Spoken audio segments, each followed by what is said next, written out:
Hello বন্ধুরা, তোমরা সবাই কেমন আছো? আবার চলে এলাম আমার ব্লগ নিয়ে। তো সবাই রিকোয়েস্ট করছিলে যে আমি কেন আমার ব্লগ দিচ্ছি না।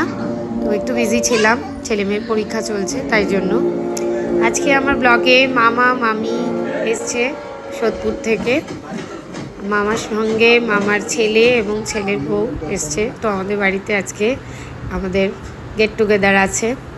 এখানে মামা মামি, মামার ছেলে, আমার ভাই আর তার বউ পিউ সবাই খেতে বসেছে। তো সেখানেই বসেই আমরা আড্ডা দিচ্ছি। তো ওরা যখন এলো তখন প্রায় দুপুর 12টা বাজে। তারপরেই খেতে বসতে বসতে প্রায় 1:30 বেজে গেছে। এই হলো আমার মেজো মামা আর মামি, এখানে ভাই বসে আছে। তো এখানে মেয়ে তো ওদের সাথে বক বক করে যাচ্ছে। মেনুতে তো একই ছিল, মোটামুটি দেখতেই পেলে। ওদের মুখে শুনলাম যে রান্নাগুলো খুবই ভালো হয়েছে। জানি না কতটা ভালো হয়েছিল, যা পেরেছি সেভাবেই করেছি। এখানে মেয়ে তো আমার ভাইয়ের বউর সাথে একদম আড্ডা দিতে ব্যস্ত। ও বাড়িতে মানুষজন এলে খুব খুশি হয়, ওদের নিয়েই ব্যস্ত ছিল। তো ওদের খাওয়া দাওয়া করতে করতেই ও এত বকবক করছিল যে ওদের ভালো করে খেতেও দিচ্ছিল না। নিজের খাওয়া হয়ে গেছিলো, সেই জন্য এবার নিজের পেট ভর্তি থাকলেই কথাটা বেড়ে যায়। ও এবার এখানে সবাই মিলে খাওয়া দাওয়া করলো, আমরা তারপরে খেতে বসেছিলাম। ওরা এবার এখানে ঘরে রেস্ট নিচ্ছিল আর মুভি চলছিল, তো সেই মুভি দেখছিল ওরা।